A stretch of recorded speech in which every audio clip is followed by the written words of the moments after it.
서울 강남구 테헤란로, 유리로 뒤덮인 바이오젠 본사 건물은 이른 아침 햇살을 받아 반짝였습니다. 12층 연구소 복도를 지나 맨 끝 실험실 문을 열면 서지우가 있었습니다. 그녀는 오늘도 어제처럼 그리고 지난 7년간 그래왔듯이 하얀 실험복을 입고 현미경 앞에 앉아 있었습니다. 지우의 손끝이 피펫을 조작하는 모습은 정확했습니다. 0.1ml의 오차도 허용하지 않는 집중력이었습니다. 그녀가 개발 중인 약물은 희귀 신경퇴행성 질환 치료제였습니다. 환자 수는 전국에 3,000명 남짓이었지만 그중 한 명이 지우의 어머니였습니다. 정확히는 15년 전까지 그랬습니다. 지우는 잠시 손을 멈추고 실험대 옆 작은 액자를 바라보았습니다. 어머니와 함께 찍은 마지막 사진이었습니다. 35의 지우 얼굴에는 20살 때의 밝은 미소가 없었습니다. 대신 단단하게 담은 입술과 깊어진 눈빛이 있었습니다. 조금만 더, 엄마. 지우는 속으로 중얼거렸습니다. 실험실 문이 열리며 윤미선이 들어왔습니다. 벌써 왔어? 지우야, 너 어젯밤에 집에 갔기는 한 거야? 미선의 목소리는 걱정스러웠지만 지우는 그 안에 섞인 미묘한 감정을 알아채지 못했습니다. 응, 새벽 2시쯤 나갔어. 괜찮아. 지우는 미소 지으며 대답했습니다. 미선과 지우는 대학 동기였습니다. 같은 분자생물학과를 나왔고 같은 해에 바이오젠에 입사했습니다. 하지만 7년이 흐르는 동안 둘 사이에는 보이지 않는 간격이 생겨났습니다. 지우는 2년 전 선임연구원으로 승진했고 미선은 아직 그 자리에 있었습니다. 승진 발표가 났던 그날 미선은 지우를 축하한다고 말했지만 그녀의 눈은 웃지 않았습니다. 이번 주 임상 신청 넣는 거 맞지? 응, 금요일까지 서류 마무리해야 해. 거의 다 됐어. 지우의 대답에 미선은 고개를 끄덕였습니다. 대단하다, 정말. 7년 동안 한 우물만 판 보람이 있겠네. 그 말이 진심인지 아닌지 지우는 알 수 없었습니다. 점심시간이 되자 지우는 마포구에 있는 아버지의 약국으로 향했습니다. 서약국이라는 소박한 간판이 붙은 그곳은 동네 사람들에게 35년간 신뢰받아온 곳이었습니다. 문을 열고 들어서자 하얀 약사복을 입은 서동혁이 환하게 웃으며 맞이했습니다. 우리 딸 왔네. 오늘은 일찍 나왔구나. 아빠, 점심 먹었어요? 지우가 들고 온 도시락을 내밀었습니다. 아직 기다렸지. 부녀는 약국 뒤편 작은 휴게실에 나란히 앉았습니다. 동혁은 딸이 싸온 김밥을 한 입 베어 물며 말했습니다. 요즘 많이 힘들지. 얼굴이 좀 야위었어. 괜찮아요. 이번 주만 넘기면 여유 생길 거예요. 지우는 아버지를 안심시키려 애썼습니다. 동혁은 딸의 손을 꽉 잡았습니다. 지우야, 너무 무리하지 마.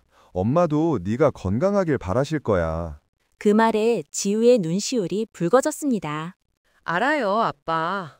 오후 4시 바이오젠 이사회의실에 전무이사 한태준이 들어섰습니다. 그는 38의 나이에 MBA를 취득하고 회사 경영 일선에 선 인물이었습니다. 강인수 회장의 아들이기도 했습니다. 태준의 손에는 두툼한 보고서가 들려 있었습니다. 표지에는 희귀질환 치료제 BG2701 시장성 분석이라고 적혀 있었습니다. 보고서를 읽던 태준의 눈빛이 달라졌습니다. 예상 시장 규모는 연간 5천억 원이었습니다. 경쟁 약물이 전무했고 특허권만 확보하면 독점적 지위를 누릴 수 있었습니다. 이게 서지우 연구원이 개발한 거라고? 태준이 비서에게 물었습니다. 예, 전무님. 7년째 단독 프로젝트로 진행 중입니다. 태준은 의자에 기대어 생각에 잠겼습니다. 아버지 강 회장은 최근 아들에게 압박을 가하고 있었습니다. 가시적인 성과를 내지 못하면 경영권을 넘겨줄 수 없다. 그 말이 태준의 머릿속을 맴돌았습니다. 이 신약이 성공하면 자신의 실적으로 만들 수 있다면 모든 문제가 해결될 것 같았습니다. 다음 날 태준은 연구소를 직접 방문했습니다. 그는 지우의 실험실 문을 두드렸습니다. 서 연구원, 잠깐 이야기 좀 할까요? 지우는 당황했지만 정중하게 응대했습니다. 네, 전무님. 무슨 일이십니까? BG2701 프로젝트 진행 상황이 궁금해서요. 임상시험 준비 중이라고 들었습니다. 태준의 목소리는 부드러웠습니다. 네, 이번 주 내로 식약처에 신청서를 제출할 예정입니다. 고생이 많으시네요. 특허 출원은 언제 하실 계획입니까? 지우는 잠시 망설였습니다. 임상 1상 결과가 나온 후에 출원하려고 합니다. 더 확실한 데이터를 확보하고 싶어서요. 태주는 고개를 끄덕이며 미소 지었습니다. 현명한 판단이십니다. 필요한 지원이 있으면 언제든 말씀하세요. 그렇게 말하고 태주는 나갔지만 지우는 왠지 모를 불안감을 느꼈습니다. 그날 저녁 태주는 윤미선을 회사 근처 조용한 카페로 불러냈습니다. 윤 연구원, 갑자기 불러서 미안합니다. 아니에요, 전무님. 무슨 일이신지요? 미선은 긴장한 표정이었습니다. 태주는 커피를 한 모금 마신 후 조심스럽게 말을 꺼냈습니다. 서지우 연구원과 오래 알고 지내셨죠? 네, 대학 동기입니다. 그렇다면 그녀의 연구에 대해서도 잘 아시겠네요. 태준의 눈빛이 날카로워졌습니다. 미선은 속으로 무언가 느꼈지만 침착하게 대답했습니다. 어느 정도는 알고 있습니다. 태준은 몸을 앞으로 기울였습니다. 솔직히 말씀드리겠습니다. 저는 이 프로젝트가 회사에 매우 중요하다고 생각합니다. 그런데 연구 책임자가 한 사람에게만 집중되어 있는 것이 위험해 보입니다. 만약 서 연구원에게 무슨 일이 생기면 어떻게 됩니까? 미선은 태준의 의도를 정확히 파악했습니다. 그래서 제가 공동 책임자로 들어가길 원하시는 건가요? 태준은 고개를 끄덕였습니다. 당신은 능력 있는 연구원입니다. 정당하게 인정받아야 합니다. 제가 도와드리겠습니다. 미선의 마음속에서 오랜 질투심이 고개를 들었습니다. 대학 시절부터 항상 지우가 더 나은 성적을 받았고 회사에서도 지우가 먼저 승진했습니다. 이번에는 자신이 주인공이 될 차례라는 생각이 들었습니다. 어떻게 해야 하죠? 일단은 연구 데이터에 접근할 수 있는 권한을 활용해 주세요. 백업 차원에서 자료를 공유하는 건 당연한 일 아닙니까? 태준의 말은 교묘했습니다.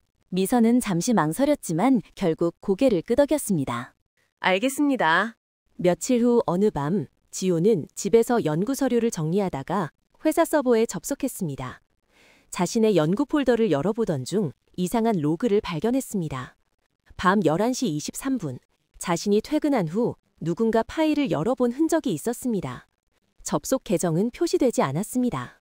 지우의 심장이 빠르게 뛰기 시작했습니다. 혹시 해킹일까? 아니면 시스템 오류일까? 그녀는 다음 날 아침 보안팀에 문의했지만 시스템 점검 중이었을 수도 있습니다. 라는 모호한 답변만 돌아왔습니다. 지호는 불안감을 떨칠 수 없었습니다. 그날 저녁 지호는 미선에게 넌지시 물어보았습니다. 미선아, 혹시 우리 연구 자료 접근한 적 있어?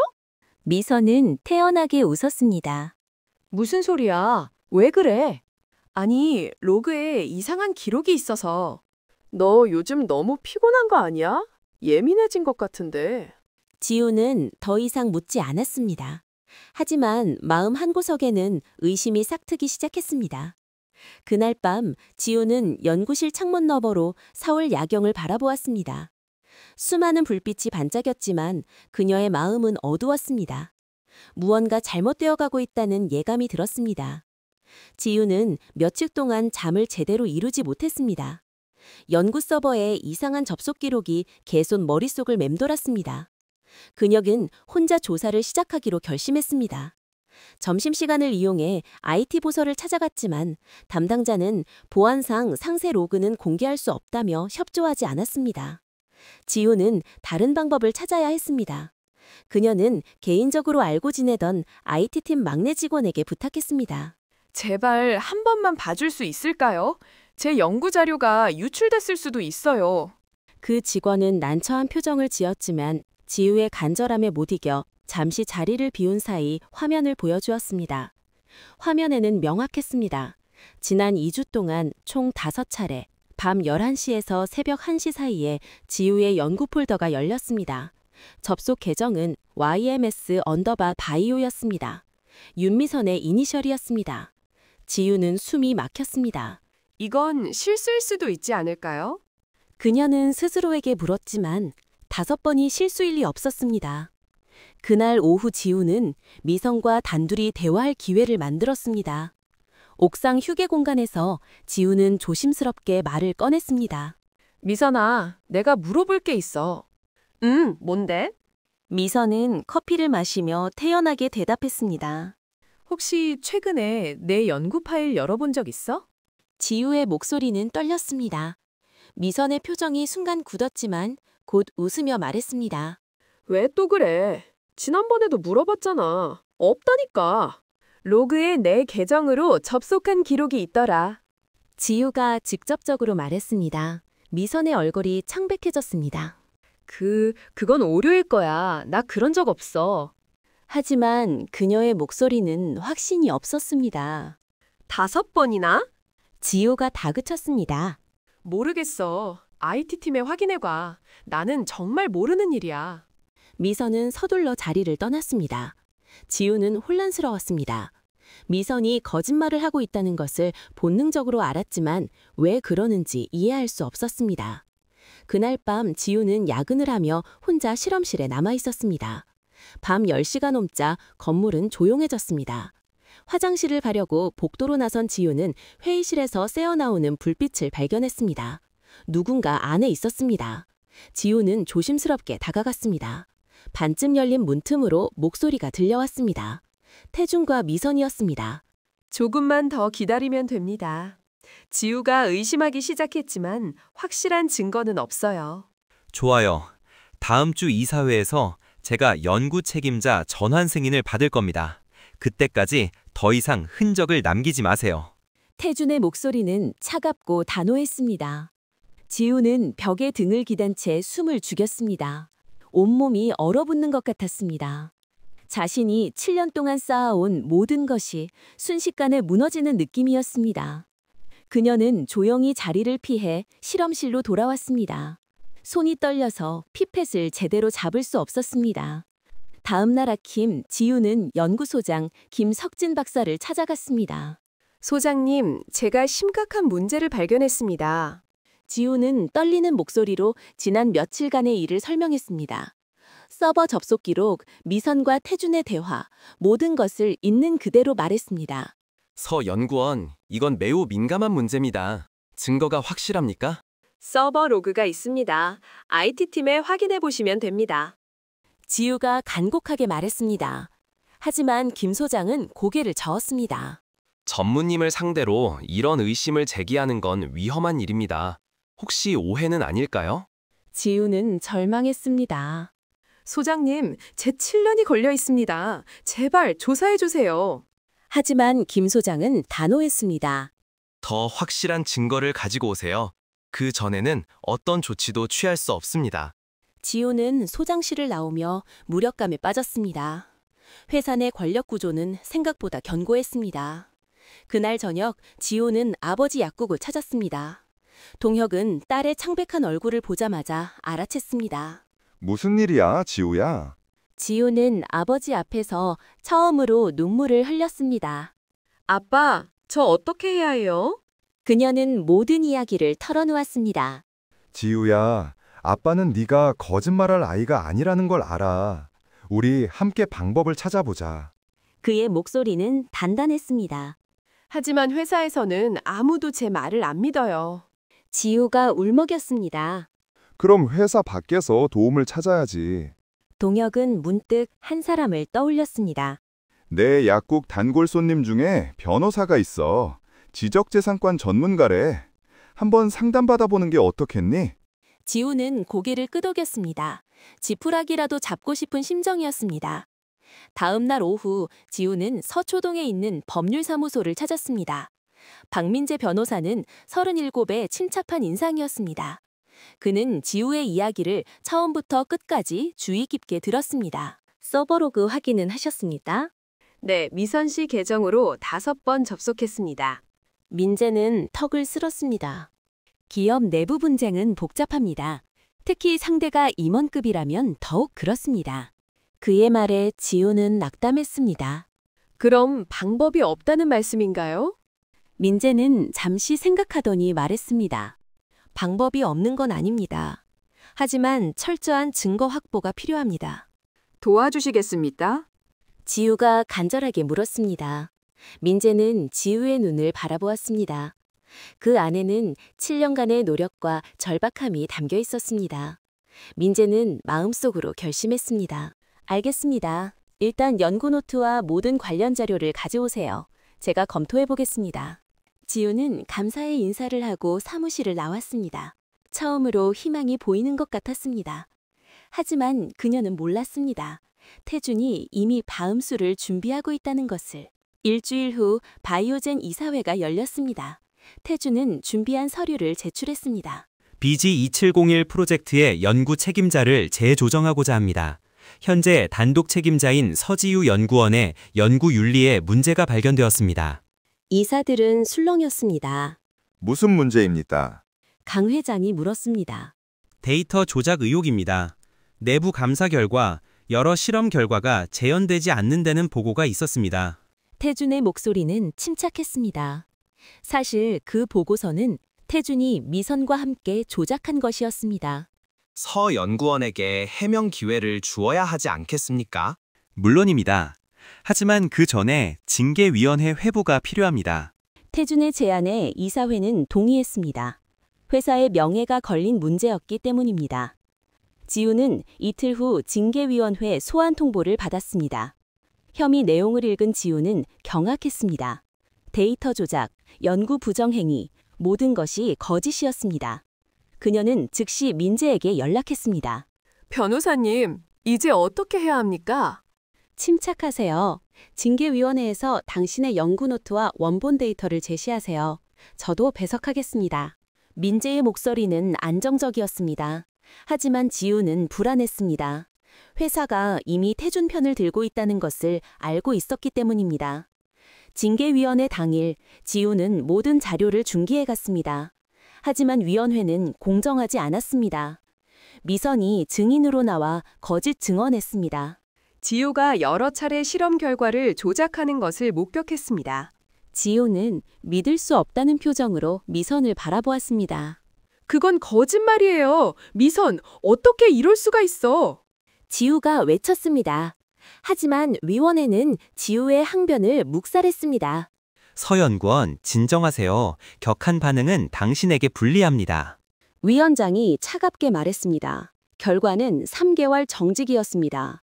지우는 연구팀에서 배제되었고 연구소 출입도 금지되었습니다. 민재는 결정에 항의했지만 내부 징계는 회사 재량이라는 답변만 돌아왔습니다. 지우는 건물을 나서며 무너졌습니다. 7년이 한순간에 사라진 것 같았습니다. 더 끔찍한 일이 기다리고 있었습니다. 일주일 후 동혁의 약국에 보건당국 조사가 들어왔습니다. 익명 제보가 있었습니다. 의약품 관리 실태를 조사하겠습니다. 조사관들은 사소한 서류 미비를 트집 잡았습니다. 영업정지 처분을 검토하겠습니다. 동혁은 35년간 한 번도 문제가 없었던 약국이 충격에 빠졌습니다. 지우는 이것이 태준의 압력임을 직감했습니다. 아빠, 미안해요. 다 제 잘못이에요. 지우는 아버지 앞에 무릎을 꿇었습니다. 아니야, 지우야. 이건 네 잘못이 아니야. 동혁은 딸을 일으켜 세웠습니다. 하지만 그의 얼굴에는 깊은 상처가 역력했습니다. 평생 쌓아온 신용이 하루아침에 무너진 것이었습니다. 그날 밤 지우는 한강 다리 위에 서 있었습니다. 차가운 바람이 불었습니다. 이제 다 끝낸가? 그녀는 스스로에게 물었습니다. 7년의 노력, 아버지의 약국, 모든 것이 무너졌습니다. 지우는 난간에 손을 올렸습니다. 그때 휴대전화가 울렸습니다. 아버지였습니다. 지우야, 어디 있니? 집에 와. 동혁의 목소리는 떨리고 있었습니다. 아빠, 괜찮아. 다 괜찮을 거야. 집에 와. 지우는 난간에서 손을 떼었습니다. 아버지가 기다리고 있었습니다. 그녀는 천천히 집으로 향했습니다. 포기하고 싶었지만 아직 포기할 수 없었습니다. 정직 처분을 받은 지 2주가 지났습니다. 지우는 매일 아침 눈을 뜨면 현실이 꿈이기를 바랐지만 그것은 여전히 현실이었습니다. 그녀는 작은 원룸에서 하루 종일 뉴스와 연구 논문을 읽으며 시간을 보냈습니다. 민재는 증거를 수집하고 있었지만 결정적인 것을 찾지 못하고 있었습니다. 어느 날 지우의 휴대전화에 낯선 번호로 전화가 걸려왔습니다. 서지우 연구원님이십니까? 바이오젠 내부 고발건에 대해 취재 중입니다. 인터뷰 가능하십니까? 내부 고발이요? 제가 한 적 없는데요. 아, 그럼 한태준 전무가 제출한 자료는 아시죠? 귀하의 연구 부정행위에 대한. 기자의 말에 지우는 숨이 막혔습니다. 태준이 언론에까지 흘린 것이었습니다. 잘못된 정보입니다. 저는 아무 잘못도. 지우가 해명하려 했지만 기자는 이미 전화를 끊었습니다. 다음 날 인터넷 기사가 떴습니다. 중견 제약사 연구원 신약 데이터 조작 의혹. 기사는 지우의 이름을 직접 거명하지는 않았지만 업계 사람들은 누구인지 금방 알 수 있었습니다. 지우는 핸드폰을 꺼버렸습니다. 현실을 마주하기 싫었습니다. 아버지 동혁의 약국 상황은 더 악화되었습니다. 영업정지는 면했지만 동네에 소문이 퍼졌습니다. 서약국이 문제가 있대. 단골 손님들이 하나둘 발길을 끊기 시작했습니다. 35년간 쌓아온 신뢰가 무너지는 것을 지켜보는 동혁의 마음은 찢어졌습니다. 지우는 아버지를 만나러 약국에 갔습니다. 텅 빈 가게에 동혁이 홀로 앉아 있었습니다. 아빠? 지우가 조심스럽게 불렀습니다. 동혁은 딸을 보며 억지로 미소 지었습니다. 왔구나.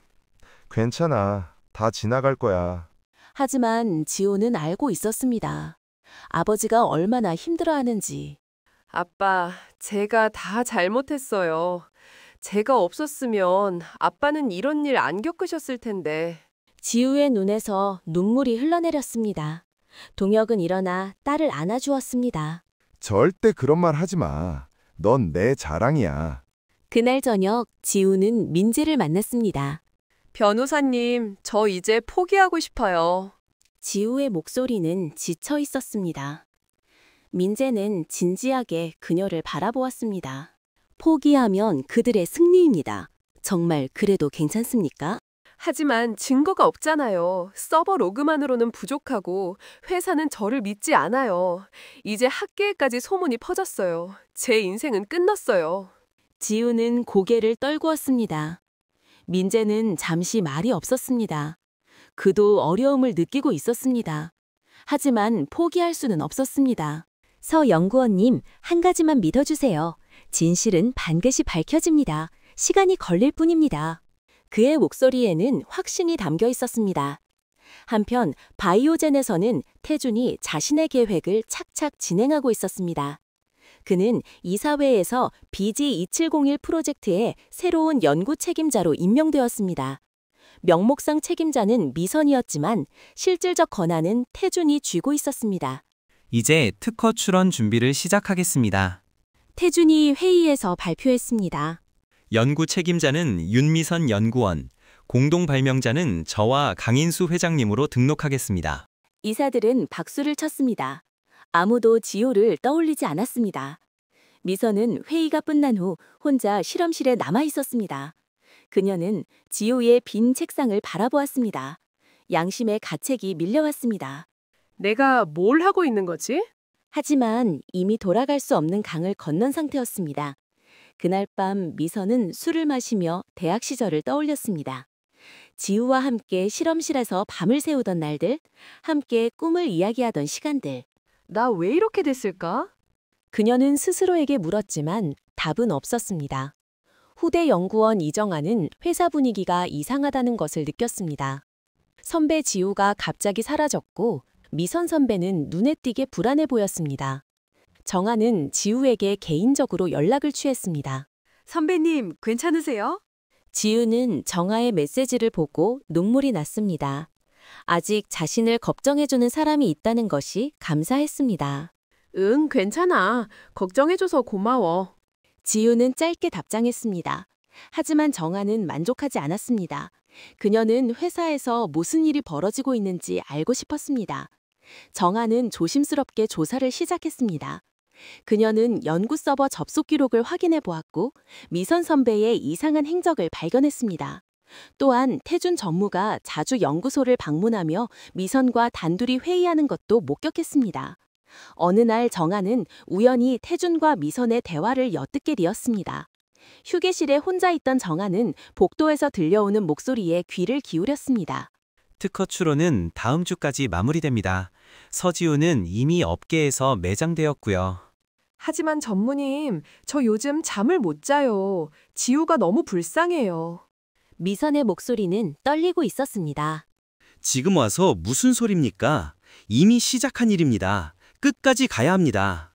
태준의 목소리는 차가웠습니다. 정아는 가슴이 두근거렸습니다. 자신이 엄청난 비밀을 알게 된 것 같았습니다. 그녀는 조용히 자리를 떠나 화장실로 향했습니다. 손이 떨렸습니다. 어떻게 하지? 정아는 결정을 내려야 했습니다. 그날 밤 정아는 지우에게 전화를 걸었습니다. 선배님, 제가 선배님을 도울 수 있을 것 같아요. 지우는 놀랐습니다. 무슨 말이야, 정아랴? 자세한 건 직접 만나서 말씀드릴게요. 내일 시간 되세요? 다음 날 지우와 정아는 조용한 카페에서 만났습니다. 정아는 자신이 목격한 것들을 하나하나 설명했습니다. 지우는 듣는 내내 주먹을 불끈 쥐었습니다. 그래서 정아야, 네가 나를 어떻게 도울 수 있다는 거니? 정아는 잠시 망설이다가 말했습니다. 제가 그들의 대화를 녹음할 수 있을 것 같아요. 지우는 깜짝 놀랐습니다. 안 돼, 정아야. 그건 너무 위험해. 네가 회사에서 불이익을 받을 수 있어. 괜찮아요, 선배님. 정의롭지 못한 일을 그냥 볼 수는 없어요. 정아의 눈빛은 단호했습니다. 지우는 후배의 용기에 감동받았습니다. 정말 고마워, 정아야. 하지만 조심해야 해. 절대 들키면 안 돼. 알겠습니다, 선배님. 정아는 고개를 끄덕였습니다. 그 후 일주일 동안 정아는 조심스럽게 움직였습니다. 그녀는 작은 녹음기를 휴대하고 다니며 기회를 엿보았습니다. 태준과 미선이 회의실에 들어갈 때마다 근처에서 대기했습니다. 하지만 쉽지 않았습니다. 그들은 항상 문을 닫고 이야기했습니다. 어느 날 오후 기회가 왔습니다. 태준과 미선이 복도에서 급하게 이야기를 나누고 있었습니다. 정아는 복사기 앞에서 일하는 척하며 녹음기를 쳤습니다. 다음 주 특허청 제출이 예정되어 있습니다. 서지우 이름은 완전히 삭제했습니다. 태준의 목소리가 녹음되었습니다. 하지만 나중에 문제가 생기면 어떡하죠? 미선이 불안하게 물었습니다. 문제 없습니다. 그녀는 이미 신용을 잃었어요. 누가 그녀의 말을 믿겠습니까? 태준의 냉소적인 웃음소리가 들렸습니다. 그리고 당신도 이미 공범입니다. 이제 와서 빠져나갈 수 없어요. 정아는 온몸이 얼어붙었습니다. 하지만 녹음을 계속했습니다. 미선의 작은 목소리가 마지막으로 녹음되었습니다. 두 사람이 사라지자 정아는 녹음기를 주머니에 넣고 조용히 자리를 떠났습니다. 그날 저녁 정아는 지우를 만나 녹음 파일을 전달했습니다. 지우는 파일을 듣는 내내 눈물에 흘렸습니다. 정아야, 정말 고마워. 넌 내 생명의 은인이야. 천만에요, 선배님. 당연한 일을 한 것뿐이에요. 지우는 즉시 민재에게 연락했습니다. 민재는 녹음 파일을 듣고 흥분을 감추지 못했습니다. 이거야. 이게 결정적 증거입니다. 그는 즉시 법적 대응을 준비하기 시작했습니다. 하지만 지우는 여전히 불안했습니다. 변호사님, 정말 이걸로 이길 수 있을까요? 물론입니다. 이 녹음은 그들의 범죄를 명확하게 보여줍니다. 업무상 배임, 특허 절취, 명예훼손, 모든 것이 입증됩니다. 민재는 다음 날 검찰에 고발장을 제출했습니다. 동시에 주요 언론사에도 제보했습니다.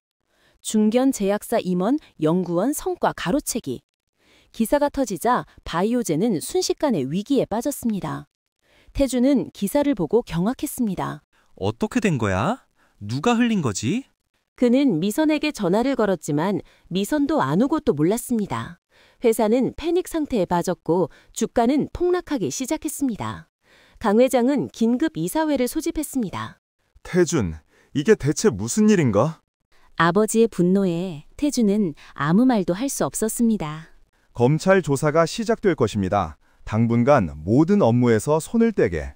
강 회장의 명령은 냉혹했습니다. 지우는 뉴스를 보며 처음으로 안도의 한숨을 쉬었습니다. 3개월간의 악몽이 끝나가고 있었습니다. 아버지 동혁도 딸을 끌어안으며 울었습니다. 다 지나갔어, 지우야. 이제 다 괜찮을 거야. 하지만 싸움은 아직 끝나지 않았습니다. 재판이 남아 있었습니다. 민재는 지우에게 말했습니다. 이제 시작입니다. 법정에서 진실을 완전히 밝혀야 합니다. 지우는 고개를 끄덕였습니다. 준비됐어요. 끝까지 싸우겠습니다. 그날 밤 지우는 오랜만에 연구 노트를 펼쳤습니다. 7년간의 기록이 빼곡히 적혀 있었습니다. 이제 이 연구가 다시 제품으로 돌아올 수 있을까? 그녀는 어머니 사진을 바라보며 속삭였습니다. 엄마, 조금만 더 기다려주세요. 창밖으로 봄비가 내리기 시작했습니다. 겨울이 지나가고 있었습니다. 검찰 수사가 시작되었습니다. 서울중앙지검 지적재산권 전담팀이 사건을 맡았습니다. 수사관들은 바이오젠 본사를 방문해 서버 압수수색을 진행했습니다. 태준의 사무실과 연구소가 모두 조사 대상이 되었습니다. 회사는 발칵 뒤집혔습니다. 민재는 지우에게 조언했습니다. 검찰 조사에 적극 협조하세요. 당신의 연구 노트, 이메일 기록, 모든 것이 증거가 됩니다. 지우는 고개를 끄덕였습니다. 그녀는 7년간의 모든 자료를 정리해 검찰에 제출했습니다. 검찰 조사 과정에서 결정적인 증거들에 속속 드러났습니다. 서버 로그는 미선이 지우의 연구 파일을 무단으로 다운로드한 흔적을 명확히 보여주었습니다. 또한 태준의 이메일에서 지우를 제거하고 프로젝트를 장악하라는 지시가 발견되었습니다. 언론의 관심도 뜨거웠습니다. 연일 관련 기사가 쏟아졌습니다. 제약업계 갑질 논란, 임원의 연구 성과 강탈, MZ세대 연구원의 눈물. 여론은 지우 편으로 기울었습니다. 바이오젠 주가는 계속 하락했고 회사 이미지는 땅에 떨어졌습니다. 강 회장은 심각한 고민에 빠졌습니다. 아들을 보호하고 싶었지만 회사의 미래도 중요했습니다. 그는 밤마다 잠을 이루지 못했습니다. 아내는 남편에게 말했습니다. 여보, 잘못은 잘못이에요. 태준이가 책임져야 합니다. 태준은 변호사를 선임하고 혐의를 부인했습니다. 저는 회사의 이익을 위해 행동했을 뿐입니다. 연구 성과 전후 의도는 없었습니다. 하지만 검찰이 확보한 증거는 명백했습니다. 녹음 파일, 서버 로그, 이메일 기록, 모든 것이 태준의 범죄를 가리키고 있었습니다. 미선도 검찰 조사를 받았습니다. 그녀는 조사실에서 무너졌습니다. 저는 그냥 인정받고 싶었어요. 지우만큼 잘하고 싶었어요.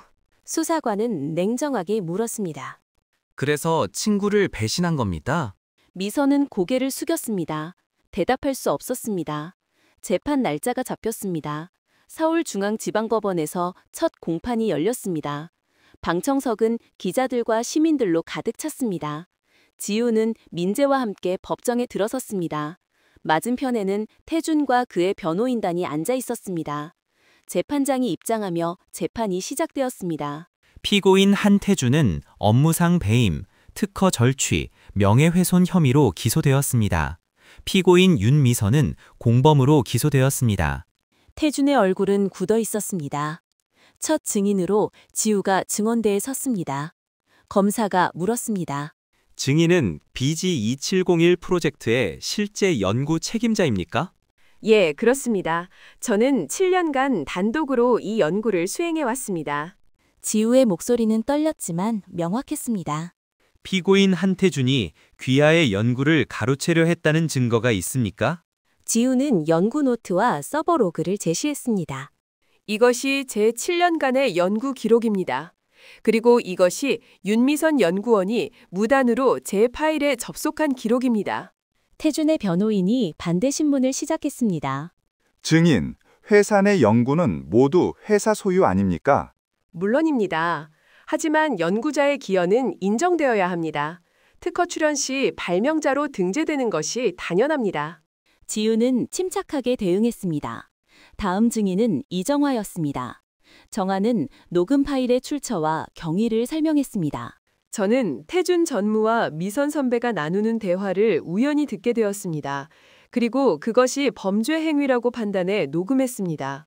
정아의 증언은 설득력이 있었습니다. 태준의 변호인이 항의했습니다. 재판장님, 이 녹음은 동의 없이 이루어진 것으로 증거 능력이 없습니다. 하지만 검사가 반박했습니다. 범죄 행위를 입증하는 증거는 통신비밀보호법 예외 규정에 해당합니다. 재판장은 검사의 의견을 받아들였습니다. 결정적 순간이 왔습니다. 미선이 증언대에 섰습니다. 그녀는 창백한 얼굴로 법정을 둘러보았습니다. 지우와 눈이 마주쳤습니다. 미선의 눈에 눈물이 고였습니다. 검사가 물었습니다. 증인, 진실을 말씀해 주시기 바랍니다. 누가 이 계획을 주도했습니까? 미선은 한참 동안 침묵했습니다.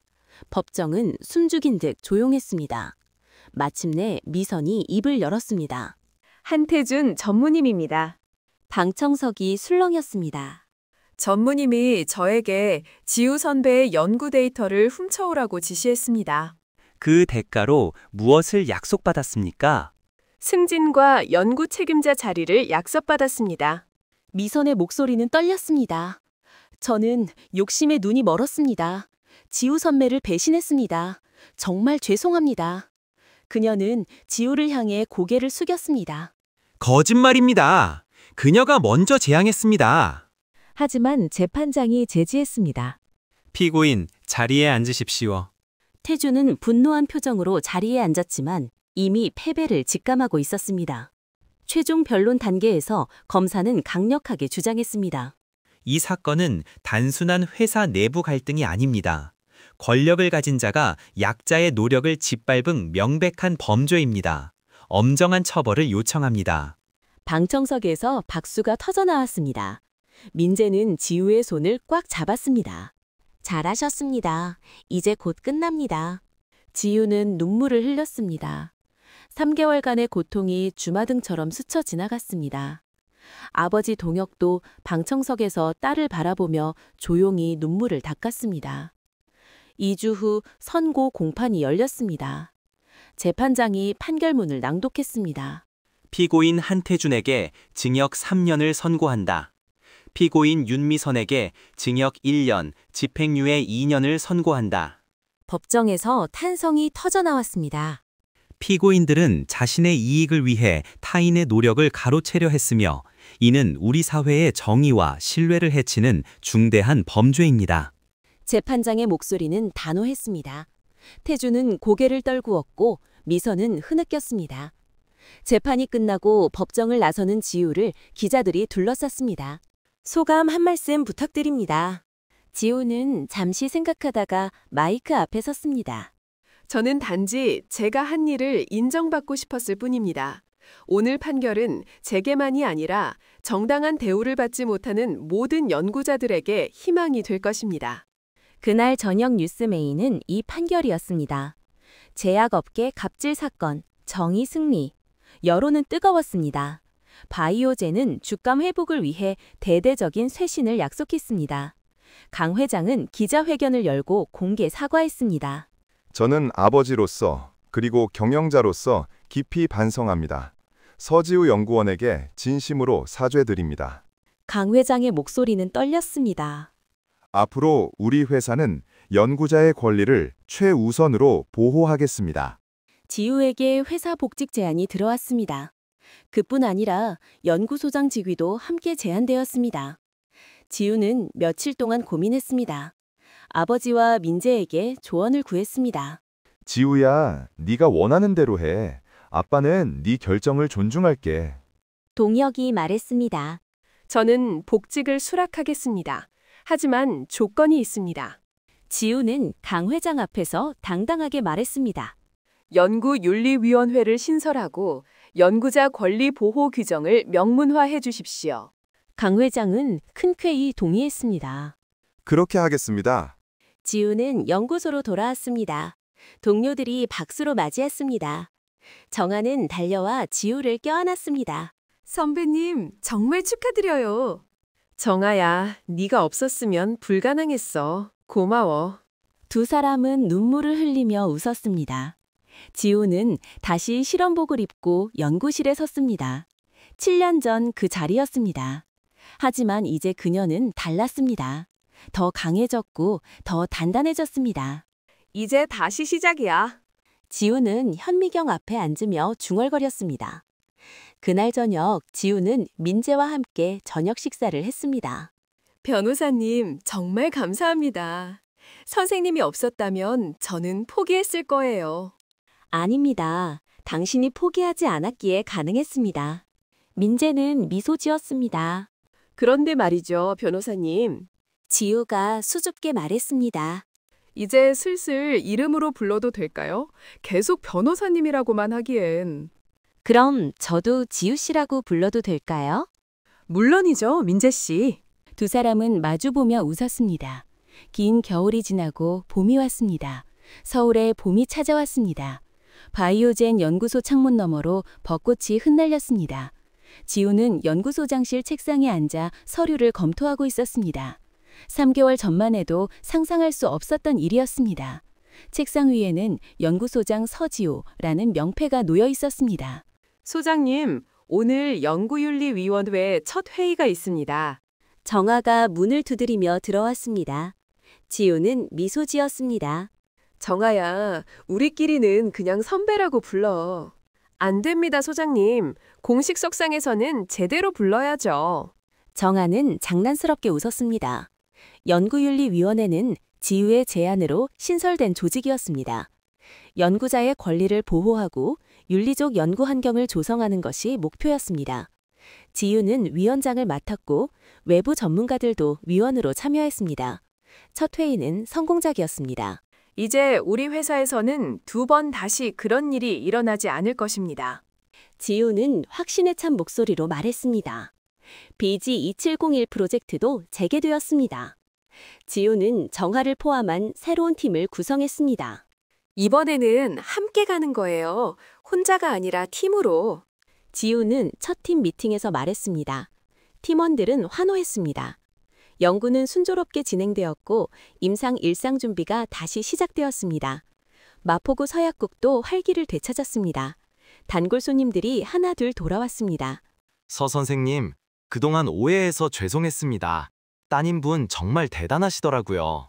동네 사람들은 동혁에게 사과하고 축하했습니다. 동혁은 겸손하게 웃으며 대답했습니다. 괜찮습니다. 다 지나간 일입니다. 어느 토요일 오후 지호는 아버지 약국을 찾았습니다. 동혁은 딸을 보자마자 환하게 웃었습니다. 우리 소장님 오셨네. 아빠, 그만 놀려요. 지우는 부끄러워하며 웃었습니다. 부녀는 약국 뒤편 작은 테이블에 앉아 차를 마셨습니다. 지우야, 요즘 행복해 보여서 아빠가 정말 기뻐. 네, 아빠. 저도 이제 괜찮아요. 그리고 지우는 잠시 망설이다가 말했습니다. 민재 씨라고 절 도와준 변호사님 있잖아요. 응, 알지. 정말 좋은 분이더라. 저희 만나고 있어요. 동혁의 얼굴에 미소가 번졌습니다. 그래, 아빠는 진작 눈치챘어. 너희 둘이 서로 바라보는 눈빛이 달랐거든. 아빠, 부끄러워요. 부끄러울 것 없어. 아빠는 네가 좋은 사람 만나서 행복했으면 좋겠어. 그 친구도 너를 정말 아끼는 게 보였어. 지우와 민재의 관계는 조심스럽지만 단단하게 발전하고 있었습니다.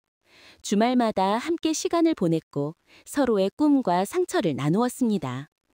어느 날 저녁 한강변을 걷던 민재가 말했습니다.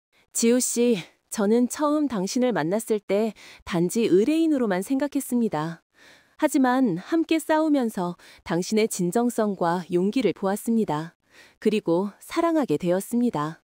지우는 가슴이 뛰었습니다. 저도요, 민재 씨. 제가 가장 힘들 때 포기하지 않고 절 믿어준 유일한 사람이었어요. 고마워요. 그리고 사랑해요. 두 사람은 벚꽃이 흩날리는 강변에서 서로를 껴안았습니다. 한편 미선은 조용히 살고 있었습니다. 집행유예를 받은 그녀는 연구계를 완전히 떠났습니다. 작은 출판사에서 과학서적 편집일을 시작했습니다. 어느 날 그녀는 지우에게 조심스럽게 연락했습니다. 지우야, 만나줄 수 있을까? 지우는 고민했습니다. 아직 미선을 완전히 용서할 수는 없었습니다. 하지만 거절할 수도 없었습니다. 그들은 조용한 카페에서 만났습니다. 미선은 몹시 수척해 보였습니다. 지우야, 나 정말 미안해. 미선은 고개를 숙였습니다.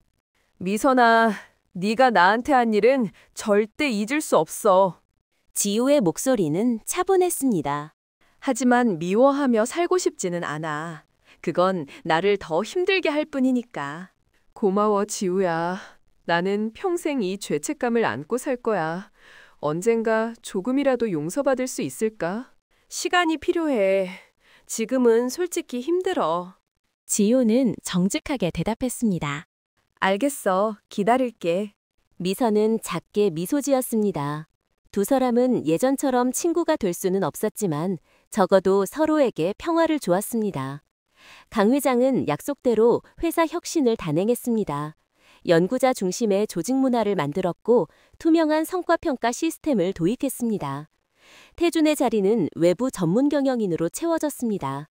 강 회장은 아들을 면회하며 말했습니다. 태준아, 네 잘못을 반성하고 새 사람이 되거라. 아빠는 기다릴게. 태준은 교도소에서 많은 것을 생각했습니다. 자신의 욕심이 얼마나 많은 사람을 다치게 했는지, 진정한 성공이 무엇인지 깨달았습니다. 출소 후 어떻게 살아야 할지 고민했습니다. 그에게도 두 번째 기회가 필요했습니다. 여름이 다가올 무렵 비지 2701 프로젝트는 임상 1상에 성공적으로 진입했습니다. 지우는 팀원들과 함께 작은 축하 파티를 열었습니다. 모두 고생하셨습니다. 이제 시작일 뿐이지만 우리 함께 끝까지 갑시다. 팀원들은 환호했습니다. 정아는 지우에게 조용히 말했습니다. 선배님, 저 선배님처럼 되고 싶어요. 정직하고 용감한 연구자요. 지우는 정아의 어깨를 토닥였습니다. 넌 이미 그런 사람이야, 정아야. 네가 나를 구했잖아. 네 용기가 없었다면 오늘의 우리는 없었을 거야. 어느 일요일 오후 지우는 아버지 민재와 함께 교회로 나들이를 갔습니다. 푸른 들판을 걸으며 지우는 깊은 안도감을 느꼈습니다. 긴 악몽이 끝났습니다. 아니, 악몽을 이겨냈습니다. 엄마, 보고 계세요? 저 이제 괜찮아요. 지우는 속으로 중얼거렸습니다. 무슨 생각해요? 그냥 행복하다는 생각이요. 지우는 미소 지었습니다. 저도 처음엔 이렇게 될 줄 몰랐어요. 모든 게 끝난 줄 알았는데 오히려 새로운 시작이었네요. 인생이 그런 것 같아요. 가장 어두운 순간이 지나면 빛이 찾아오죠. 민재가 말했습니다. 동혁은 뒤에서 두 사람을 바라보며 흐뭇하게 웃었습니다. 딸이 행복해하는 모습이 그에게는 최고의 선물이었습니다. 가을이 왔습니다. 바이오젠 연구소 앞 은행나무가 노랗게 물들었습니다. 지우는 연구소장실 창문 앞에 서서 하늘을 바라보았습니다. 책상 위에는 어머니 사진이 놓여 있었습니다. 엄마, 제가 해냈어요. 엄마의 병을 치료할 약을 만들고 있어요. 조금 늦었지만 다른 사람들은 도울 수 있을 거예요. 문이 노크되고 정아가 들어왔습니다. 소장님, 임상 1상 중간 결과가 나왔습니다. 효과가 예상보다 좋습니다. 지우의 얼굴에 환한 미소가 번졌습니다. 정말요? 빨리 봅시다. 두 사람은 함께 실험실로 향했습니다. 그날 저녁 지우는 모든 사람들에게 감사 메시지를 보냈습니다. 아버지에게, 민재에게, 정아에게, 그리고 자신을 믿어준 모든 사람들에게. 여러분이 없었다면 오늘의 저는 없었을 겁니다. 진심으로 감사합니다. 동혁은 딸의 메시지를 읽으며 눈물을 흘렸습니다. 우리 지우가 이렇게 컸구나. 당신이 포기하지 않아서 가능한 일이었어요. 정아는 기뻐하며 답장했습니다. 선배님이 저의 롤모델이에요. 겨울이 다가왔습니다. 첫눈이 내리는 날 지우는 연구소 옥상에 올라갔습니다. 서울 전체가 하얗게 덮여가고 있었습니다. 그녀는 깊은 숨을 들이마셨습니다. 차갑지만 상쾌한 공기가 폐를 가득 채웠습니다. 여기 있었구나. 민재가 옥상문을 열고 들어왔습니다. 그는 지우에게 따뜻한 커피를 건넸습니다. 감기 걸려요. 추운데 왜 여기 있어요? 그냥 생각 좀 하려고라. 지우는 커피를 받아 손을 녹였습니다. 무슨 생각이요? 1년 전 이맘때를 떠올리고 있었어요. 그때는 정말 힘들었는데 이전은 다 지나간 일이 됐네요. 시간이 정말 빠르죠? 그러게요. 하지만 당신은 그 시간을 이겨냈어요. 정말 자랑스러워요. 두 사람은 나란히 서서 눈 내리는 서울을 바라보았습니다. 지우는 민재의 손을 꽉 잡았습니다. 민재 씨, 함께 있어줘서 고마워요. 저야말로 고마워요, 지호 씨. 당신을 만나서 제 인생도 달라졌어요. 그날 밤 지우는 일기를 썼습니다. 오늘 첫눈이 왔다. 1년 전 이맘때는 모든 것이 무너진 것 같았다. 하지만 나는 포기하지 않았고 많은 사람들이 나를 도왔다. 아버지, 민재, 정아, 그리고 나를 믿어준 모든 사람들. 이제 나는 안다. 가장 어두운 밤이 지나면 반드시 아침이 온다는 것을. 그리고 그 아침은 혼자 맞이하는 것이 아니라 사랑하는 사람들과 함께 맞이한다는 것을. 마지막 장면. 봄이 다시 왔습니다. 바이오젠 연구소와 벚꽃이 만개했습니다. 지우는 연구복을 입고 실험실에서 나와 창가에 섰습니다. 따뜻한 햇살이 그녀의 얼굴을 비쳤습니다. 그녀의 손에는 어머니 사진이 들려 있었습니다. 엄마, 우리 성공했어요. 임상 2상도 통과했어요. 곧 이 약이 세상에 나올 거예요. 엄마처럼 고통받는 사람들을 도울 수 있을 거예요. 지우의 눈에서 눈물이 흘러내렸습니다. 하지만 이번에는 슬픈 눈물이 아니었습니다. 기쁨과 감사의 눈물이었습니다. 창밖으로 벚꽃이 흩어날렸습니다. 지우는 그 꽃잎들을 바라보며 미소 지었습니다. 이제 시작이야. 새로운 봄이야. 그녀는 다시 실험실로 들어가 일을 시작했습니다. 희망으로 가득 찬 미래를 향해 한 걸음씩 나아갔습니다.